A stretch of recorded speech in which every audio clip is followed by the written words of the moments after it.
Let's hear from Carl, who has a question, and then Pierre. Actually, I have a very short, I have got a couple of questions, but I will limit it to one. I got actually a short question, and that is to Zoltan. How do you actually see this situation in Greece develop with this third memorandum, and what's your gut feeling about it? And if Tsipras would ask you for advice, what is it that you would recommend him to do? Thank you, Carl. Okay, Pierre, I think you were next. I had two questions. We've seen in Argentina, Central and South America that all these so-called treatments are not working. So why has it been again with Greece? So that's my first question. And the second one, based on the Greek example, and we can see that more debt, more money printing is not solving any problem.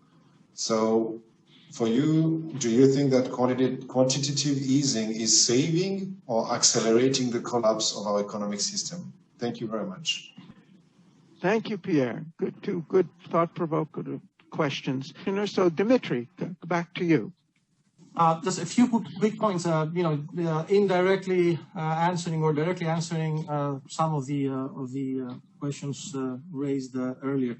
Since you have the benefit of having a Greek among you, maybe others, but I'm definitely one. There are a couple of things that perhaps I can explain a little bit.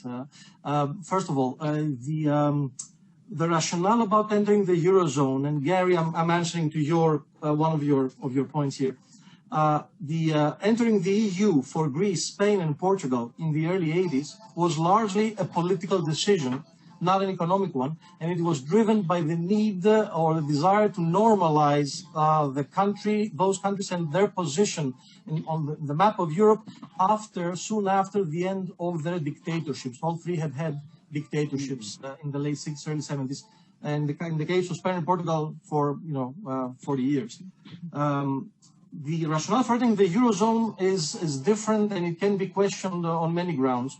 Basically, what you were giving up was monetary policy and exchange rate, the exchange rate instrument, in the hope that if you run into trouble, the European Central Bank would treat you as kindly as your national central bank would. And what you gained was presumably the end of the inflationary fears. You wouldn't have to worry about inflation anymore. A problem that the drachma, the peseta, the scudo, the Italian lira used to have. Whether it makes sense or not, it's for history to decide, I guess. Somebody mentioned, I remember who, I think it was Aldo. He didn't use the word debt colony, but I guess that's what he more or less implied, that Greece has become almost acquired by its lenders, partners. What is happening in Greece is very interesting. Before the crisis, 95, if not more, % of Greeks were in favor of having the euro and keeping it. Now the number is down to 70%. So there is a good, 25, 30% of people who are very, who wouldn't mind returning to a national currency.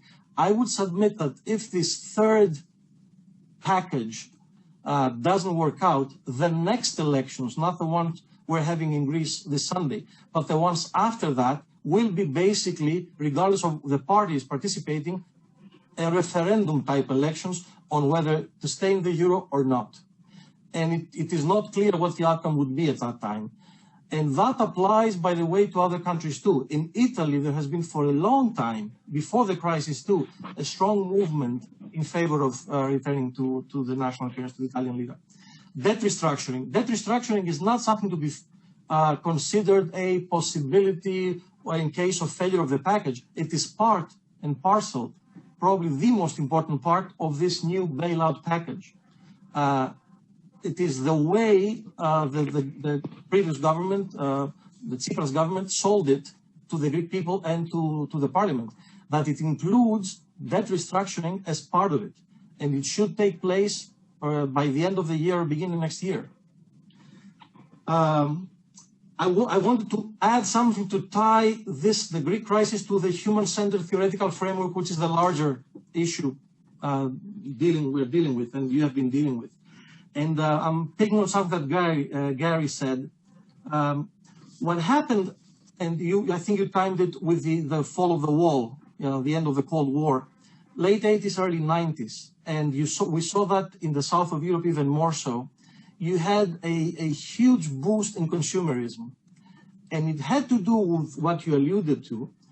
It also had to do with the fact, especially in that part of Europe and that part of the world, with the disillusionment with governments that had promised other things, and that socialist parties basically running in the 80s, most of Southern Europe, had come to power promising a new, better world, and the disillusion that ensued in all of those countries made it easier for this consumerism to be espoused profoundly by people. That ties in with the explanation as to how debts were accumulated in private as well as public sectors in many countries.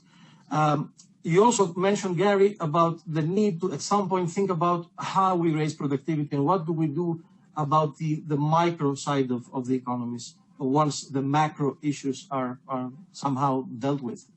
You're absolutely right. This is a basic concern in all European countries, especially the crisis countries, including Greece. The words used in Greece are paragogiki anasυγκρότηση, which means a rethink of the production side of the economy, reconstruction, if you will, of the production side of the economy.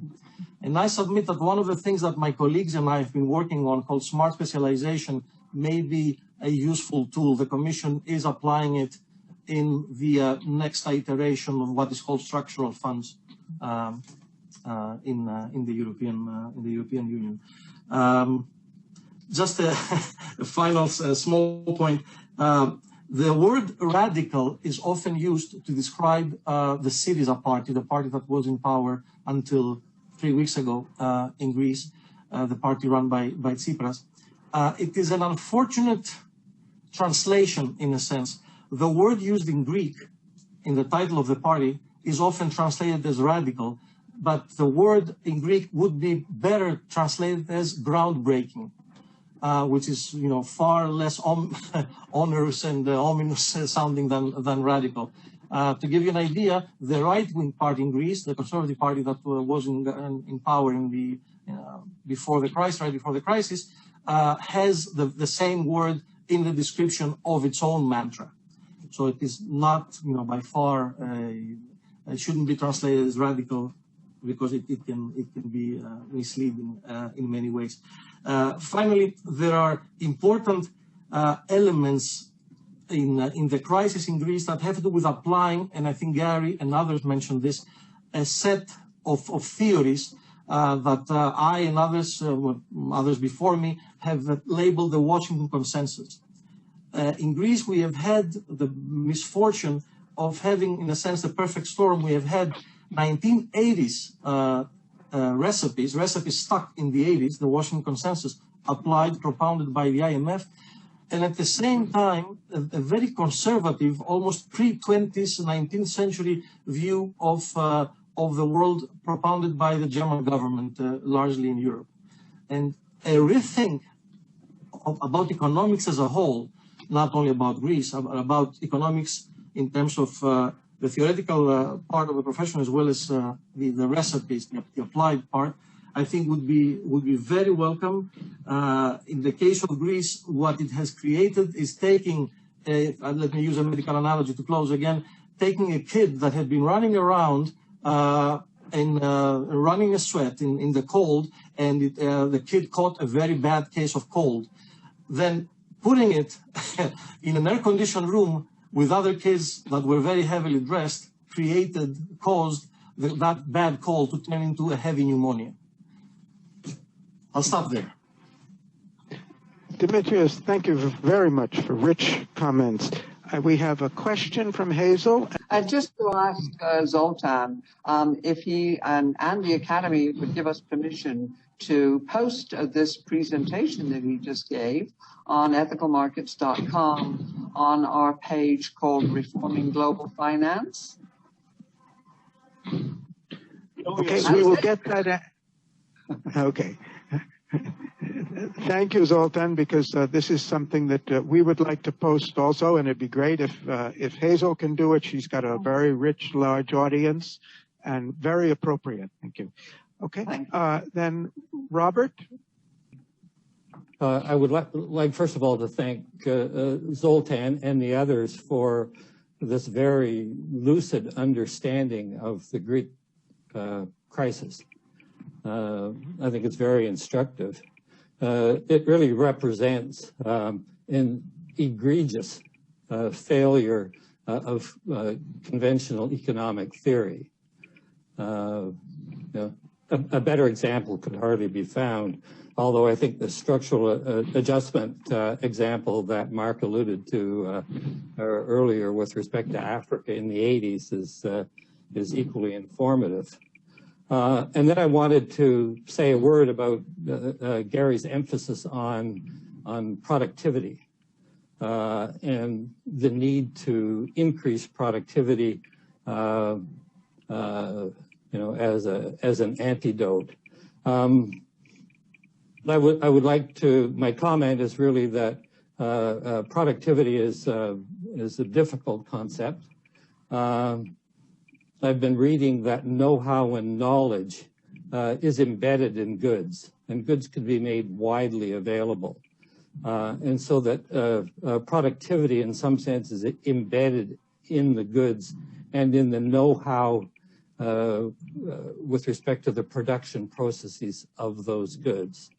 And what we are seeing is that there is a continuing and rapid substitution of capital for labor. That's really what productivity is about, is the substitution of capital for labor. But capital is narrowly owned, and the returns from capital continue to accrue to owners who are increasingly concentrated. And so what we've observed globally is the concentration of wealth and income in fewer and fewer and fewer hands.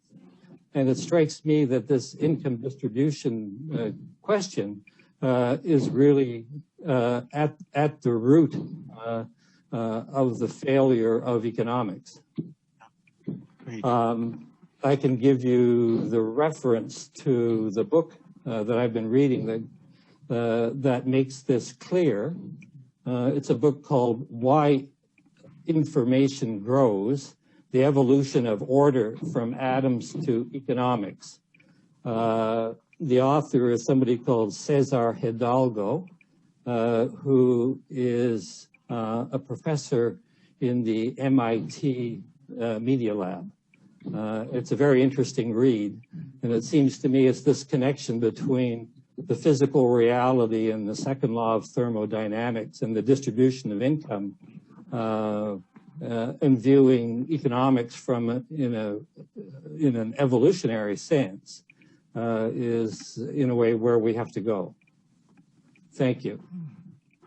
Robert, thank you for a very rich comment that adds an important issue that we really hadn't addressed, and just shows how much is there in the, if we can see in the Greek issue that has to be worked on.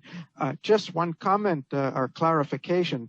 I did use the word productivity, but I think I used the word social productivity, and I meant something in a little broader sense of how to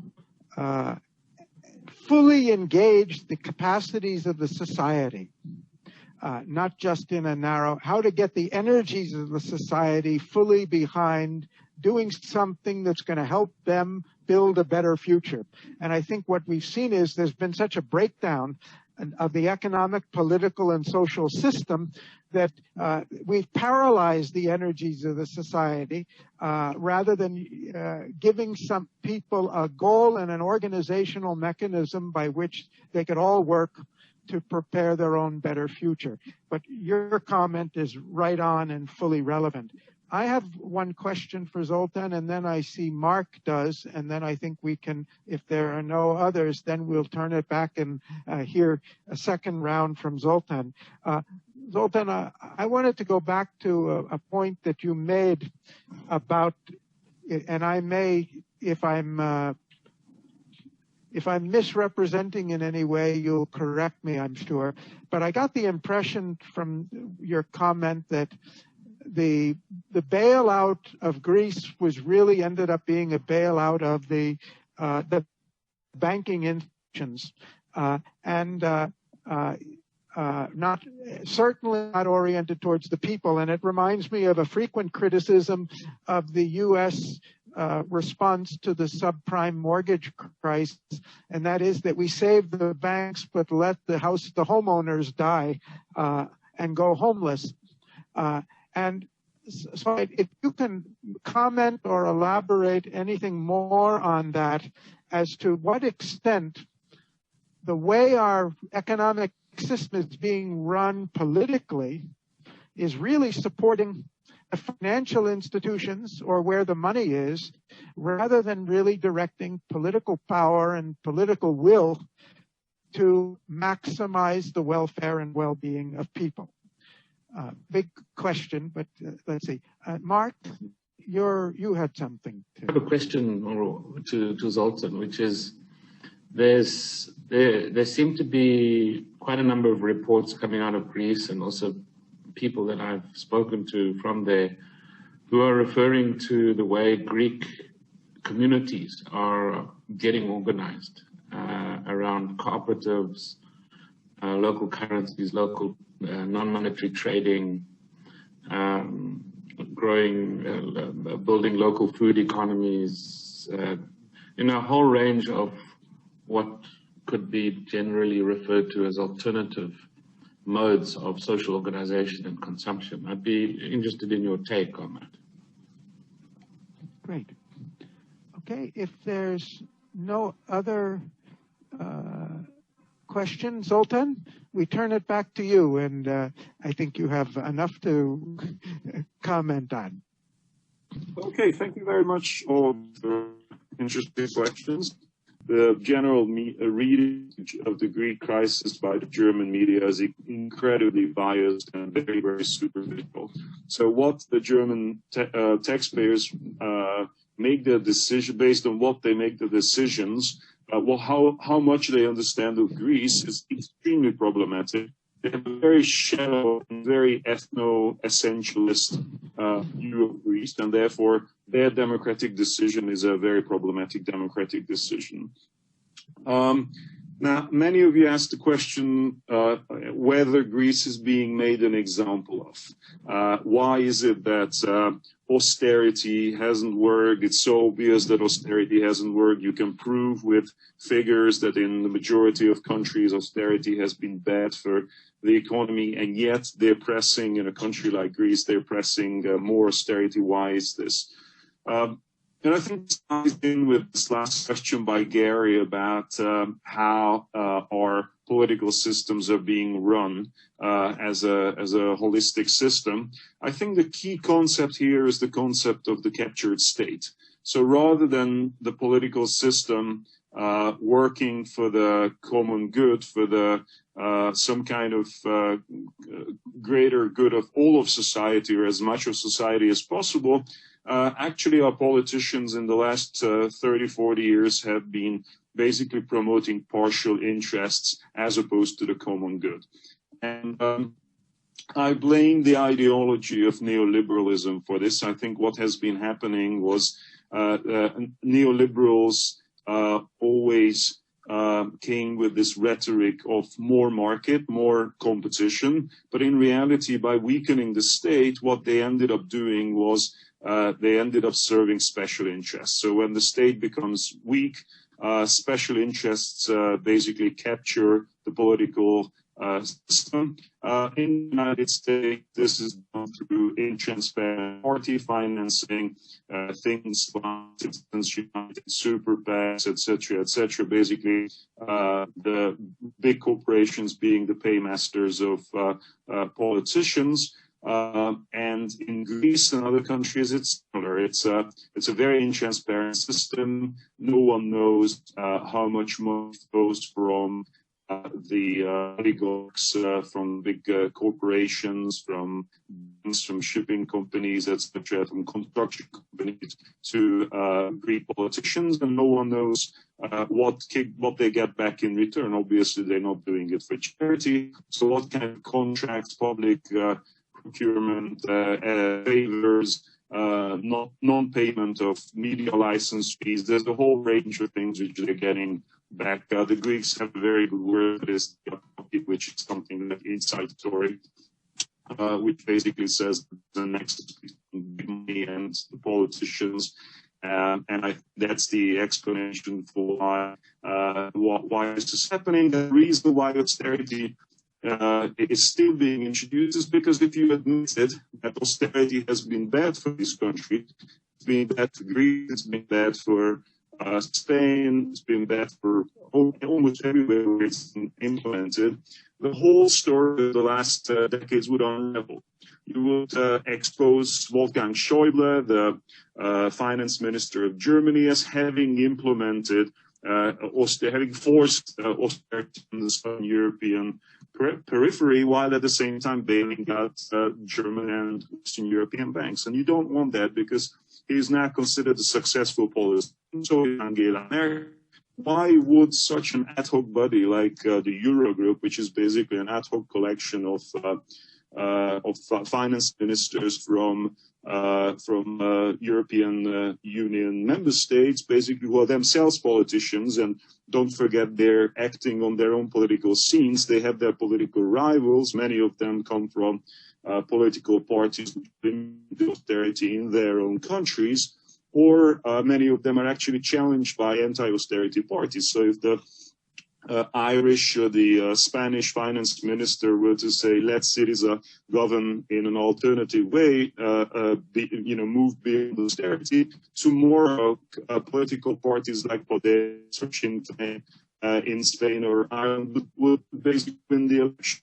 These people are not usual technocratic observers. There is actually no economic debate taking place in Eurogroup meetings. It's not a transparent and accountable body where economic rationale would rule. It's basically politicians from their own political scenes with their own political interests. So it's highly political, the decision-making of the Eurozone. And it's it's a central element of European integration with no accountability whatsoever.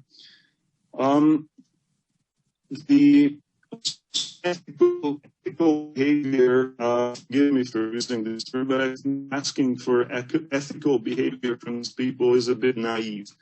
Their interests are elsewhere. I think the approach to understand these issues is a political economy approach. These are vested interests that these people have. It's not a question of ethics or non-ethics. It's a question of what interest they have behind the decisions. What would be an economic policy for growth? What would I say to what he do? I actually think that the so-called Thessaloniki program that Syriza had was a good program. It was basically a Keynesian demand management program where you simultaneously help poor people by giving them more social aid, and at the same time create demand for local products, food, etc.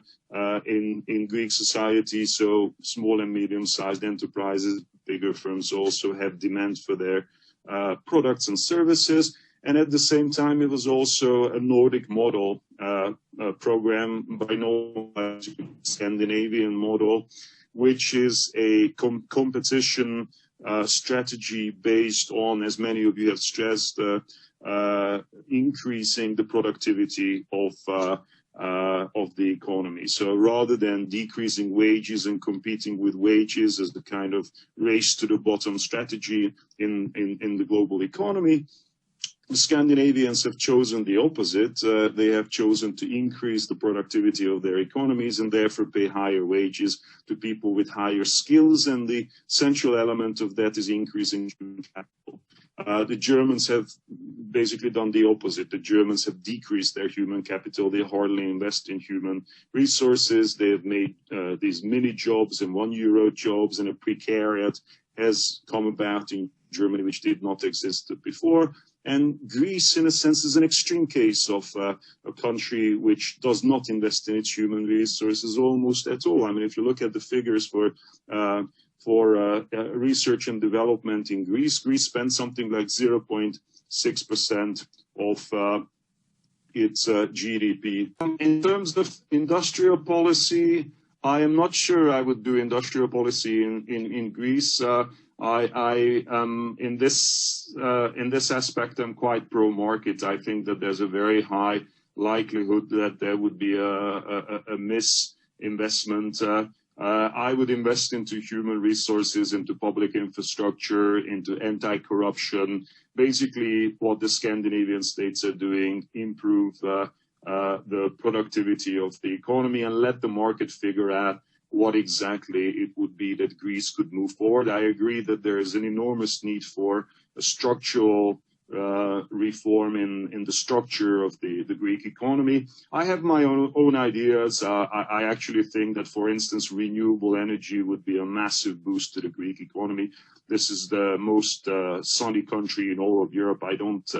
I'm always amazed at why they don't have a renewable energy sector in Greece. They have wind, they have solar, they have wave, they have everything, and yet you have countries like Germany or Norway pioneering these sectors. But these are my own thoughts. I would let the market itself figure out after a massive investment to human capital. To Robert Hoffman, I'm not a believer on this idea that there is a substitution of capital to labor. I have read many studies on this and books, and I am convinced that actually capital doesn't reduce labor. This is an idea already in the 19th century. I think we've had more than a century since. We've had various waves, I mean, wave after wave of technological innovation. And fixed capital in terms of technology has not replaced labor. We still have almost the same ratio of people working as in the 19th century. I think you're right to point out that the income distribution has changed and it's being centralized in the hands of fewer and fewer people. But I think the reason for this is not because of the substitution of capital for labor, but because of the increased bargaining power of capital. But this is why Piketty's book was interesting. I think that you can demonstrate that the wage ratio of GDP has decreased and the profit ratio has increased. It's to do with what Piero Sraffa, the Italian economist, basically described as the bargaining power of capital vis-a-vis labor. I think that's the reason and not the substitution of capital to labor. Yeah, and last but not least, Mark's comment on the question about cooperatives and local alternative modes of social production. I agree that these would be very important elements of any future sort of social system and a move forward from the current situation. Unfortunately, I believe that for this to open up, we need to overcome the systemic issues. So these are kind of local issues which would benefit greatly if the overall issue of the captured state would be solved. So I think the prime problem is still the captured state. Syriza came about to eliminate this captured state. It wasn't allowed to do that. The European Union, in its third memorandum, has absolutely no interest in doing that. It's very obvious from 3 memoranda now that they have no interest in doing that. They could have pushed this through. They would have had enough leverage over Greece, but they're not interested. So first, you still need to get over this issue of the captured state, but that's actually an issue also for the United States and for most of the European Union countries are actually captured states. So before these local initiatives can really mushroom and get the space for their development, you need to eliminate the nexus between big money and politics. I think that's important. I missed the question on quantitative easing. I'm not entirely sure that quantitative easing is a solution. I think it's a temporary measure. If you don't restructure, then the alternative is what we've been seeing in the global economy since the beginning of the financial crisis. fiscal expansion rather than restructuring, monetary expansion rather than restructuring, and basically building up more debt and also intervening on the monetary side as well. That's what Obama and the United States has been doing. Now it's the ECB doing the same thing. And most countries in the OECD have increased their debt. I think this is a substitution for the real solution, and the real solution would be a more structural intervention. So I'm obviously not against Keynesianism. I have advocated throughout this conversation many times Keynesian alternatives, but without a structural change, I think demand management is not really a long-term solution. It's a temporary substitution for the real solution. And finally, to Hazel, thank you very much for your offer. Naturally, I'd be happy to send you both the book, and naturally, I'd be happy if you put this conversation and the lecture on your website. Thank you very much. Thanks to you, Zoltan, for sharing your thoughts and insights with us. To Demetrio, Aldo, Hazel, Mark, and all those who have participated, thanks for joining us, and we look forward to seeing you at a future event. Thank you. Bye now. Bye-bye.